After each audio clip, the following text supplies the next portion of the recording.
Assalamualaikum warahmatullahi wabarakatuh. Halo Mams, apa kabarnya? Semoga Mams semua diberikan kelapangan hati, kemudahan rezeki, dan selalu bahagia ya Mams. Amin amin ya robbal alamin. Yes, namanya puasa itu tidak lepas dari namanya THR ya Mams. Puasa, THR, Lebaran itu keterkaitan yang sangat erat ya. Coba hayu absen Mams yang udah dapat THR dari pak suaminya atau dari tempat kerjanya.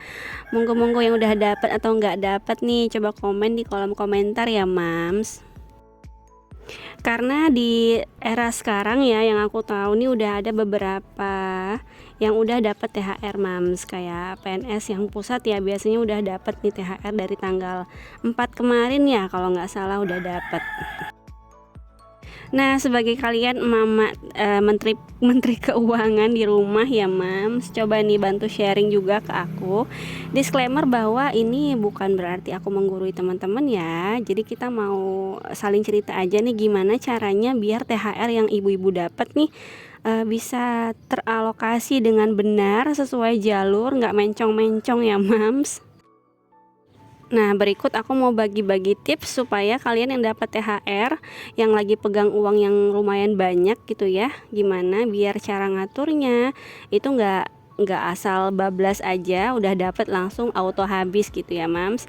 Oke, kita mulai nih sharingnya Mams. Nah, buat teman-teman yang mau nambahin, mau bantuin sharing ke teman-teman lain biar bermanfaat ya, kita saling sebar manfaat aja Mams, saling support, saling kasih semangat. Semoga nanti setelah ada video ini teman-teman bisa terinspirasi bahwa menjadi lebih baik lagi ya mengatur keuangannya, amin. Oke Mams, jadi misalnya ya teman-teman kan udah dapet THR nih ya, itu tolong dibagi-bagi aja Mams, dibagi-bagi kebutuhan kita selama kita untuk persiapan lebaran ya. Jadi kita bagi dalam tiga kategori pemecahan. Jadi uang THR kita itu kita pecah-pecah persennya Mams, jadi kita bagi tiga. 1% 50%, kedua persen 30%, ketiga persen yang 20%. Jadi kita bagi 3 sub ya, 3 sub. Nah jadi 3 ini, yang pertama itu 50% buat kebutuhan mudik ya Mams. Kenapa kebutuhan mudik ini ditaruh di paling awal, di nominal yang paling besar? Karena biaya mudik itu jangan nggak tahu ya Mams, biaya mudik itu besar sekali Mams. Dimulai dari lamanya mudik, biaya perjalanan, terus biaya ongkos transportasi, makan gitu ya, belum dan sebagainya gitu ya, cadangan di jalan. Nah itu perlu banget dipisahin pertama kali untuk biaya mudik. Nah, bahkan jika kita punya THR dan biaya mudik yang kita keluarkan dari THR tersebut masih dirasa kurang, makanya itu kita ada namanya prepare 1 tahun sebelum bahkan ya Mams, kita prepare buat biaya mudik gitu ya. Tapi BTW aku belum ngejalanin itu Mams, masih banyak belajar juga gitu ya. Aduh, banyak banget PR emak-emak ya Mams. Buat teman-teman yang masih banyak PR-nya nggak apa-apa Mams, it's okay ya, pelan-pelan aja dari hal yang paling ringan dulu kita mulai Mams, bismillah. Namanya kita mau belajar, dimulai dari tangga yang paling bawah ya.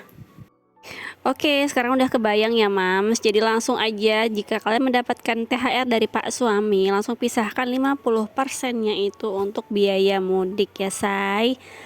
Jangan lupa ya, jangan kalap, jangan hilaf, langsung pisahin, oke? Yang kedua kita lanjut ya Mams, 30%-nya. 30% ini adalah untuk kebutuhan lebaran. Oke, selamat berpusing-pusing ria Mams. Nah, kebutuhan lebaran ini banyak banget ya, kompleks ya Mams. Dari mulai zakat, masakan lebaran, THR orang tua, mertua, THR keponakan. Masya Allah, ini semua patut dianggarkan ya Mams. Jangan sampai kita bablas, jangan sampai kita belanja baju lebaran melebihi budget ya, beli masakan lebaran melebihi budget. Masya Allah, ini merupakan cobaan juga buat kita ya, harus cukup, dicukup-cukupin. Masya Allah, semoga ini cukup gitu ya, target sekian udah cukup gitu. Jadi misalnya 30% dari duit yang kalian terima itu langsung sisihkan buat kebutuhan lebaran. Di situ semua Mams. Nah, di situ semua ya, jangan sampai kita over budget Bismillah niat segitu gitu ya Mams. Gimana, udah kebayang gak Mams? Sulitkah? Mudahkah? Bismillah dipermudah ya. Lanjut yang ketiga Mams. Berapa persen nih berarti? 20% lagi ya. 20% ini adalah dana cadangan setelah lebaran. Ada pepatah mengatakan bahwa kita kalau berniat buat nabung itu harus menyisihkan dari awal ya. Menyisihkan dari awal berapa tabungan yang mau kita ambil, yang mau kita sisihkan, kemudian sisanya baru kita kelola. Nah itu bener banget Mams, jangan sampai kita mengharapkan sisa dari uang yang kita dapat. Itu ya Mams ya, catatnya. Jadi kita harus menyisihkan terlebih dahulu berapa yang mau kita sisihkan. Nah sisanya itu baru kita kelola. Jadi yang poin ketiga ini sebenarnya yang paling utama ya Mams ya.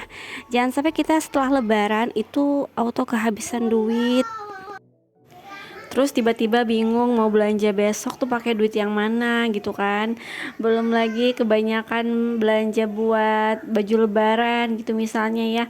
Pokoknya itu nggak sesuai dalam koridor kalian lah gitu ya Mams. Nah jangan sampai, jadi pisahin dulu 20% buat dana cadangan kalian. Jadi kalian merasa aman setelah lebaran. Oke Mams? Nah itu dia kurang lebih perbandingan persentase pemisahan uang buat teman-teman yang udah dapat tabungan salah deh, tunjangan hari raya ya, bener gak sih Mams? Tunjangan hari raya, nah THR. Jadi misalnya nih contoh kasus teman-teman dapat THR dari Pak suami itu 3 juta rupiah nih ya, aku buatin contohnya. Jadi dari 3 juta itu kalian simpan buat dana mudik itu 1.500.000 Mams. Nah itu pisahin buat tambahan duit mudik ya, mungkin kurang Mams. Nah makanya aku udah spill di awal tadi, jika kurang memang sebelumnya itu kita udah prepare dana tabungan buat mudik ya, biasanya setahun sebelumnya. Nah di sini ditarget kebutuhan buat lebaran 900.000 dan kebutuhan buat dana cadangan itu dipakai 600.000. Oke Mams, alhamdulillah sekian dulu sharing dari aku Mams. Nah ini ya bisa jadi bahan buat referensi kalian di rumah. Berapa target yang harus kita pisahkan, udah mulai kebayang ya Mams. Nah sekarang yuk kita sama-sama belajar, sama-sama saling support ya Mams. Semoga keuangan kita ke depannya bisa jadi lebih baik lagi ya, amin. Semangat Mams, dan yang lagi menjalankan puasa, selamat menjalankan puasa ya Mams. Oke, sampai jumpa di video selanjutnya ya Mams. Mohon maaf kalau ada salah kata. Assalamualaikum.